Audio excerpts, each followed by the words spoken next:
വിജിലൻസിന്റെ പ്രവർത്തനം കൂടുതൽ കാര്യക്ഷമമാക്കാൻ മുഖ്യമന്ത്രിയുടെ നിർദ്ദേശം. അഴിമതിക്കെതിരെ ശക്തമായ നിലപാട് സ്വീകരിക്കാനും മുഖ്യമന്ത്രി വിജിലൻസ് ഉന്നത ഉദ്യോഗസ്ഥരുടെ യോഗത്തിൽ നിർദ്ദേശിച്ചു. നിലവിലുള്ള കേസുകളുടെ അന്വേഷണത്തിൽ എപ്രകാരം മുന്നോട്ടു പോകണമെന്ന് കോടതിയുടെ അഭിപ്രായം തേടണമെന്നും യോഗത്തിൽ ധാരണയായി. വിജിലൻസിന്റെ പ്രവർത്തനം കാര്യക്ഷമമാക്കുന്നതിനു വേണ്ടിയാണ് മുഖ്യമന്ത്രി പിണറായി വിജയൻ മുൻകൈയെടുത്ത് ഇന്ന് വിജിലൻസിന്റെ ഉന്നത ഉദ്യോഗസ്ഥരുടെ യോഗം വിളിച്ചു ചേർത്തത്. മുഖ്യമന്ത്രിയുടെ ക്യാബിനിൽ ചേർന്ന യോഗത്തിൽ വിജിലൻസ് ഉദ്യോഗസ്ഥരെ കൂടാതെ ഉയർന്ന അഭിഭാഷകരും പങ്കെടുത്തു. വിജിലൻസിന്റെ പ്രവർത്തനം കാര്യക്ഷമമാക്കുന്നതിനു വേണ്ടി കേസുകളിൽ മേലുദ്യോഗസ്ഥരുടെ മേൽനോട്ടം ഉണ്ടാവണം.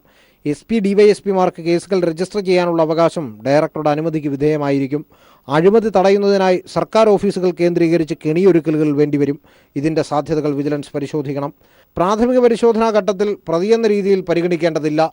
നിലവിലുള്ള കേസുകളുടെ നടത്തിപ്പിൽ കോടതിയുടെ പ്രതികൂല പരാമർശം ഉണ്ടായിട്ടുണ്ട്. ഈ കേസുകളുടെ തുടർ നടത്തിപ്പ് എങ്ങനെ വേണമെന്ന് കോടതിയിൽ നിന്ന് തന്നെ വ്യക്തത വരുത്താനും യോഗത്തിൽ ധാരണയായി. News bureau, Thiruvananthapuram.